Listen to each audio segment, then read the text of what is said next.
So you are here again, Judge. As you see, Mrs. Tressman. Now I'll shoot you, Judge Brack. No, don't stand aiming at me.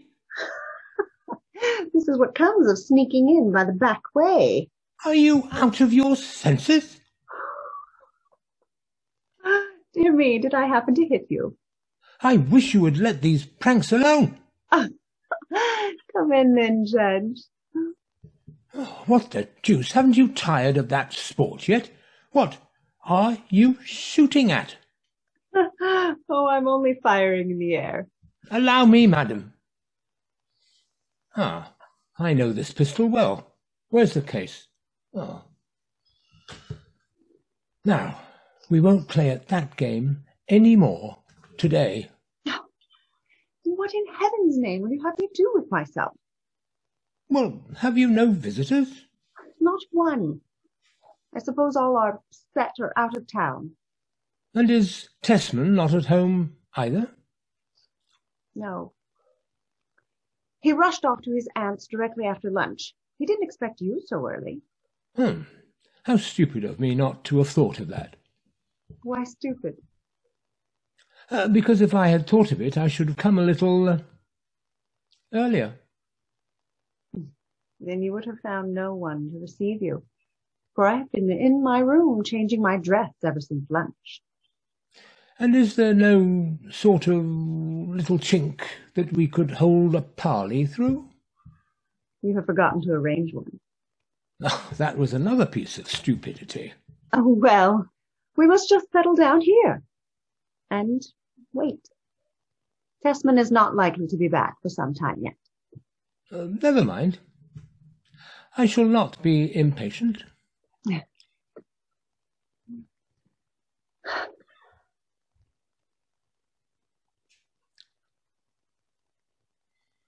Well? Well? I spoke first. Come, let us have a cosy little chat, Mrs. Hedda. Does it not seem like a whole eternity since our last talk? Of course, I don't count those few words yesterday evening and this morning. You mean since our last confidential talk? Our last tete-a-tete? Well, yes, since you put it so. Not a day passed, but I have wished that you were home again. And I have done nothing but wish the same thing. You? Really, Mrs. Hedda? And I thought you had been enjoying your tour so much. Oh, yes. You may be sure of that. But Tessman's letter spoke of nothing but happiness. Oh, Tessman. You see, he thinks of nothing. He thinks nothing is so delightful as grubbing in libraries and making copies of old parchment or whatever you call them. Well, that is his vocation in life, or part of it at any rate. Yes, of course, and no doubt when it's your vocation, but oh, my dear Mr. Brack, how mortally bored I have been. Do you really say so? In downright earnest? Yes, you can surely understand it. To go for 6 whole months without meeting a soul who knew anything about our circle or could talk about things we were interested in. Yes. I too should feel that deprivation. And then what I found most intolerable of all. Well? Was being everlastingly in the company of one and the same person. Morning, noon, and night. Yes, at all possible times and seasons. I said everlastingly. Just so. But I should have thought, with our excellent Tessman, one could... Tessman is a specialist, my dear Judge. Undeniable. And specialists are not at all amusing to travel with, not in the long run, anyway. Not even the specialist one happens to love? Don't use that sickening word. Oh, what do you say, Mrs. Hedda? You should just try it. To hear nothing but history of civilization, morning, noon, and night. Everlastingly. Yes, yes, yes. And then all this about the domestic industry of the Middle Ages. That's the most disgusting part of it. But tell me, in that case, how am I to understand your, My accepting George Tessman, you mean? well, let us put it so. Good heavens. Do you see anything so wonderful in that? Yes and no, Mrs. Hedda. I had positively danced myself tired, my dear Jack. My day was done. Oh, no, I won't say that, nor think it either. You have assuredly no reason to. Oh, reasons. And George Tessman, after all, you must admit that he is correctness itself. His correctness and respectability are beyond all question. And I don't see anything absolutely ridiculous about him, do you? Ridiculous? No, I shouldn't exactly say so. Well, and his powers of research, at all events, are untiring. I see no reason why he should not one day come to the front, after all. I thought that you, like everyone else, expected him to attain the highest distinction. Yes, so did I. And then, since he was bent at all hazards on being allowed to provide for me, I really don't know why I should not have accepted his offer. No, if you look at it in that light. And it was more than my other adorers were prepared to do for me, my dear Judge. Well, I can't answer for all the rest, but as for myself, you know quite well that I have always entertained a certain respect for the marriage tie, for marriage as an institution, Mrs. Hedda. Oh, I assure you, I have never cherished any hope with respects to you. All I require is a pleasant and intimate interior, where I can make myself useful in every way, and am free to come and go as a trusted friend. Of the master of the house, you mean? Frankly, of the mistress first of all, but of course the master too, in the second place. Such a triangular friendship, if I may call it so, is really a great convenience for all the parties. Let me tell you. Yes, I have many a time longed for someone to make a third on our travels. Oh, those railway carriage tete-a-tetes. Fortunately, your wedding journey is over now. Not by a long, long way. I have only arrived at a station on the line. Well, then the passengers jump out and move about a little. I never jump out. Really? No, because there is always someone standing by to... To look at your ankles, you mean? Precisely. Well, but, I won't have it. I would rather keep my seat where I happen to be and continue the tete-a-tete. But suppose a third person were to jump in and join the couple? Ah, that is quite another matter. A trusted, sympathetic friend. With a fund of conversation on all sorts of lively topics. And not the least bit of a specialist. Yes, that would be a relief indeed.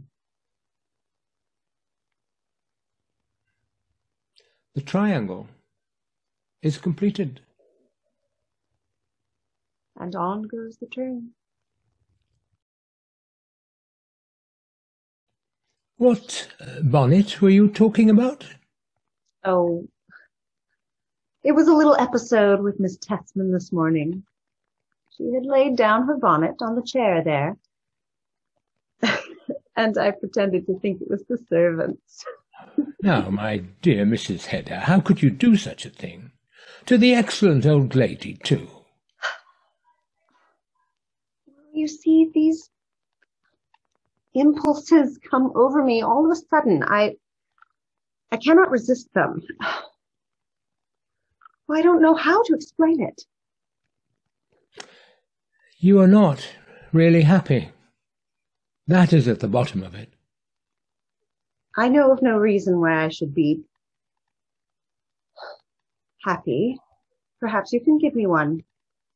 Well, amongst other things, because you have got exactly the home you had set your heart on. Do you too believe in that legend? Is there nothing in it, then? Oh, yes, there's something in it. Well? There is this in it, that I made use of Tessman to see me home from evening parties last summer. I, unfortunately, had to go quite a different way. That's true. I know you were going a different way last summer. Oh, fine, Mrs. Hedda. Well, then, you and Tessman. Well, we happened to pass here one evening. Tessman, poor fellow, was writhing in the agony of having to find conversation. So I took pity on the learned man. You took pity? Oh. Well, yes, I really did. And so, to help him out of his torment, I happened to say, in pure thoughtlessness, that I should like to live in this villa. No more than that? Not that evening. But afterwards? Yes, my thoughtlessness had consequences, my dear Judge. Unfortunately, that too often happens, Mrs. Hedda. Thanks. So you see, it was this enthusiasm for Secretary Falk's villa that first constituted a bond of sympathy between George Tessman and me. From that came our engagement and our marriage and our wedding journey and all the rest of it. Well, my dear Judge, as you make your bed, so you must lie, I could almost say. This is exquisite. And you really cared not a rap about it all the time? No, heaven knows I didn't. But now that we've made it so homelike for you... Oh, the rooms all seem to smell of lavender and dried rose leaves. But perhaps it's Aunt Julia that has brought that scent with her. No, I think it must be a legacy from the late Mrs. Secretary Falk. Yes, there is an odor of mortality about it. It reminds me of a bouquet the day after the ball.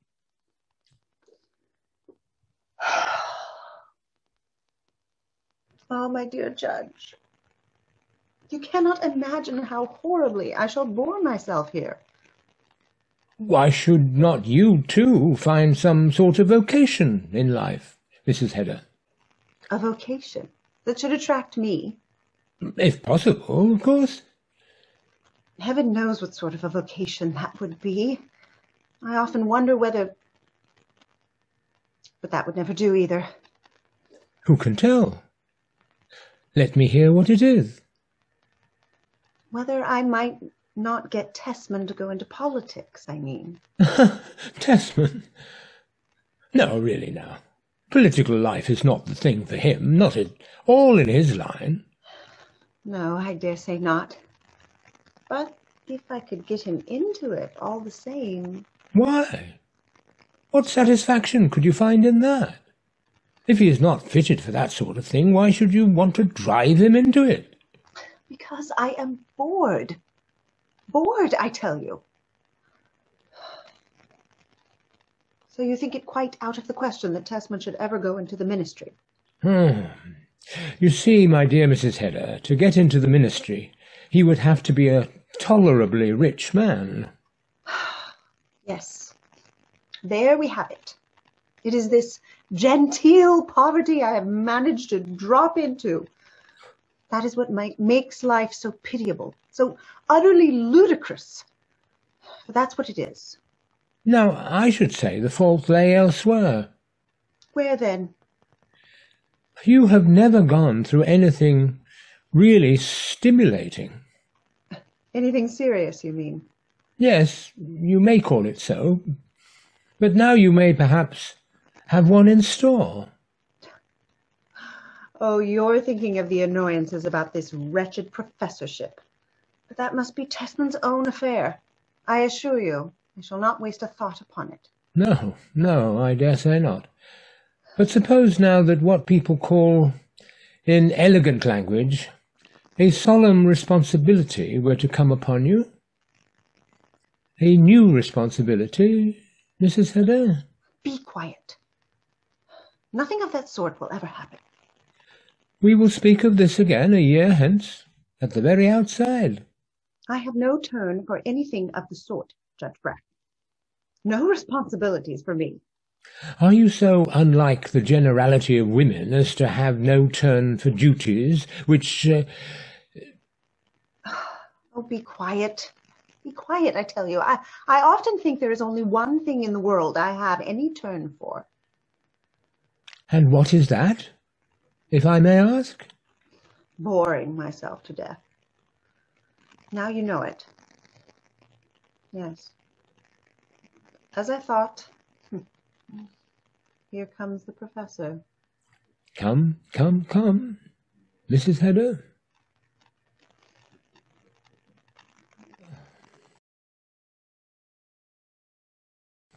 You are an early bird, I must say. Yes, don't you think so? You seem to have made a particularly lively night of it at your rooms, Judge Brack. I assure you I have not had my clothes off, Mrs. Hedda. Not you either. No, as you may see. But what has Tessman been telling you of the night's adventures? Oh, some tiresome story, only that they went and had coffee somewhere or other. I have heard about that coffee party already. Eilert Lovborg was not with them, I fancy. No, they had taken him home before that. Tessman too? No, but some of the others, he said. George Tessman is really an ingenious creature, Mrs. Hedda. Yes, heaven knows he is. Then is there something behind all this? Yes, perhaps there may be. Well, then sit down, my dear Judge, and tell your story in comfort. Now then. I had special reasons for keeping track of my guests last night. Of Eilert Lovborg among the rest, perhaps. Frankly, yes. Now you make me really curious. Do you know where he and one or two of the others finished the night, Mrs. Hedda? If it is not quite unmentionable, tell me. Oh, no, it's not at all unmentionable. Well, they put in an appearance at a particularly animated soirée. Of the lively kind. Of the very liveliest. Tell me more of this, Judge Brack. Lovborg, as well as the others, had been invited in advance. I knew all about it, but he had declined the invitation, for now, as you know, he has become a new man. Up at the Elvsteds, yes. But he went after all, then?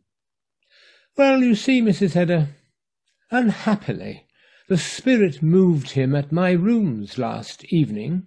Yes, I heard he found inspiration. Pretty violent inspiration. Well, I fancy that altered his purpose, for we menfolk are, unfortunately, not always so firm in our principles as we ought to be. Oh, I am sure you are an exception, Judge Brack. But as to Lovborg... To make a long story short, he landed at last at Mademoiselle Diana's rooms. Mademoiselle Diana's? It was Mademoiselle Diana that was giving the soirée to a select circle of her admirers and lady friends. Is she a red-haired woman? Precisely. And a sort of singer? Oh, yes, in her leisure moments. and moreover a mighty huntress of men, Mrs. Hedda. You have no doubt heard of her. Eilert Lovborg was one of her most enthusiastic protectors, in the days of his glory. And how did this all end? Far from amicably, it appears. After a most tender meeting, they seem to have come to blows. Lovborg and she? Yes. He accused her or her friends of having robbed him. He declared that his pocket-book had disappeared, and other things as well. In short, he seems to have made a furious disturbance. And what came of it all? It came to a general scrimmage, in which the ladies as well as the gentlemen took part.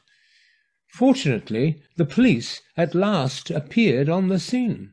The police, too? Yes. I fancy it will prove a costly frolic for Eilert Lovborg, crazy being that he is. How so? He seems to have made a violent resistance, to have hit one of the constables on the head and torn the coat off his back. So they had to march him off to the police station with the rest. How have you learned all this? From the police themselves. So that is what happened. And he had no vine leaves in his hair. Vine leaves, Mrs. Hedda? But tell me now, Judge, what is your real reason for tracking out Eilert Lovborg's movements so carefully? Well, in the first place, it could not be entirely indifferent to me if it should appear in the police court that he came straight from my house. Will the matter come into court, then? Of course. However, I should scarcely have troubled so much about that. But I thought that, as a friend of the family, it was my duty to supply you and Tesman with a full account of his nocturnal exploits. Why so, Judge Brack? Why, because I have a shrewd suspicion that he intends to use you as a sort of blind. Oh, how can you think such a thing? Good heavens, Mrs. Hedda, we have eyes in our head. Mark my words, this Mrs. Elstead will be in no hurry to leave town again. Well, even if there should be anything between them, I suppose there are plenty of other places where they could meet. Not a single home. Henceforth, as before, every respectable house will be closed against Eilert Lovborg. And so ought mine to be, you mean? Yes. I confess it would be more than painful to me if this personage were to be made free of your house. How superfluous, how intrusive he would be if he were to force his way into the triangle? Precisely. It would simply mean that I should find myself homeless. So you want to be the one cock in the basket. That is your aim. Yes, that is my aim. And for that I will fight with every weapon I can command. I see you are a dangerous person when it comes to the point. Do you think so? I am beginning to think so, and I am exceedingly glad to think that you have no sort of hold over me. Well, Mrs. Hedda, perhaps you're right there. If I had, who knows what I might be capable of? Oh, come now, Judge Brack. That sounds almost like a threat. Oh, not at all. The triangle, you know, ought, if possible, to be spontaneously constructed. There I agree with you. Well, now I have said all I had to say, and I had better be getting back to town. Goodbye, Mrs. Hedda. Are you going through the garden? Yes, it's a short-cut for me. And then it is a back way, too. Quite so. I have no objection to back ways. They may be piquant enough at times.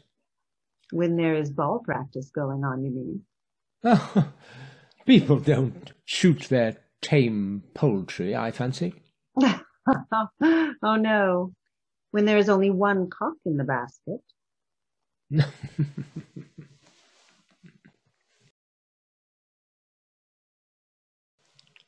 Oh, what a sense of freedom it gives one, this act of Eilert Lovborg's.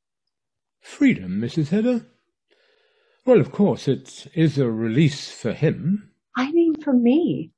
It gives me a sense of freedom to know that a deed of deliberate courage is still possible in this world, a deed of spontaneous beauty. My dear Mrs. Hedda. Oh, I know what you're going to say. But you're a kind of specialist, too. Like, you know. Eilert Lovborg was more to you than perhaps you are willing to admit to yourself. Am I wrong? I don't answer such questions. I only know that Eilert Lovborg has had the courage to live his life after his own fashion, and then the last great act with its beauty. That he should have the will and the strength to turn away from the banquet of life so early. I'm sorry, Mrs. Hedda, but I fear I must dispel an amiable illusion. Illusion? Which could not have lasted long in any case. What do you mean? Eilert Lovborg did not shoot himself voluntarily. Not voluntarily? No. The thing did not happen exactly as I told it. Have you concealed something? What is it? For poor Mrs. Elsted's sake, I idealized the facts a little. What are the facts? First, that he is already dead. At the hospital? Yes, without regaining consciousness. What more have you concealed? This. The event did not happen at his lodgings. Oh, that can make no difference. Perhaps it may. For I must tell you, Eilert Lovborg was found shot in Mademoiselle Diana's boudoir. Oh, that is impossible, Judge Brack. He cannot have been there again today. He was there this afternoon. He went there, he said, to demand the return of something which they had taken from him. Talked wildly about a lost child. Ha! So that is why. I thought probably he meant his manuscript, but now I hear he destroyed that himself, so I suppose he must have been his pocketbook. Yes, no doubt. And there he was found. Yes, there, with a pistol in his breast pocket, discharged. The ball had lodged in a vital part. In the breast, yes? No, in the bowels.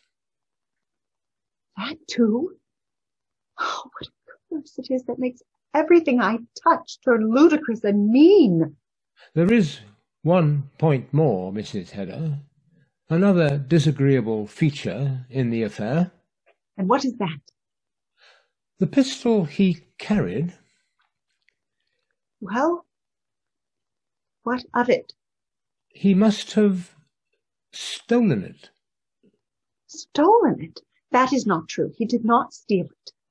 No other explanation is possible. He must have stolen it. Why stolen it?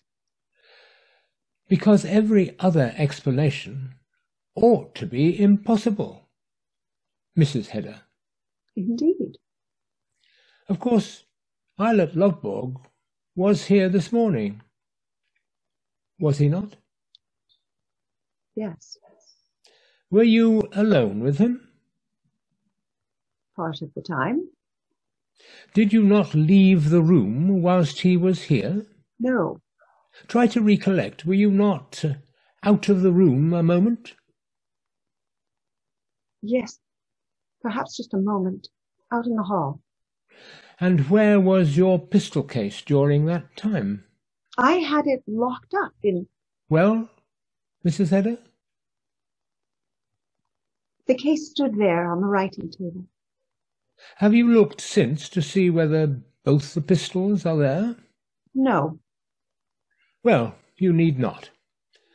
I saw the pistol found in Lovborg's pocket, and I knew it at once as the one I had seen yesterday, and before, too. Have you it with you? No. The police have it. What will the police do with it? Search till they find the owner. Do you think they will succeed? No, Hedda Gabler. Not so long as I say nothing. And if you do not say nothing, what then? There's always the possibility that the pistol was stolen. Death, rather than that. People say such things, but they don't do them. And supposing the pistol was stolen, and the owner is discovered, what then? Well, Hedda, then comes the scandal. A scandal? Yes, the scandal, of which you are so mortally afraid. You will, of course, be brought before the court, both you and Mademoiselle Diana.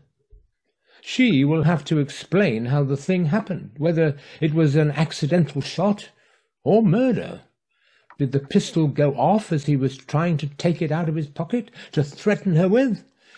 Or did she tear the pistol out of his hand, shoot him, and push it back into his pocket? That would be quite like her, for she is an able-bodied young person, this same Mademoiselle Diana. But I have nothing to do with all this repulsive business. No.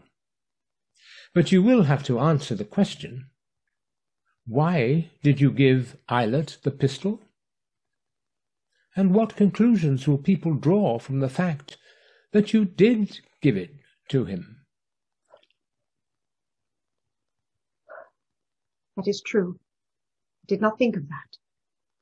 Well, fortunately, there is no danger, so long as I say nothing. So I am in your power, Judge Brack. You have me at your beck and call from this time forward. Dearest Hedda, believe me, I shall not abuse my advantage. I am in your power nonetheless. Subject to your will, your demands. A slave then. No, I cannot endure the thought. Never. People generally get used to the inevitable. Yes, perhaps.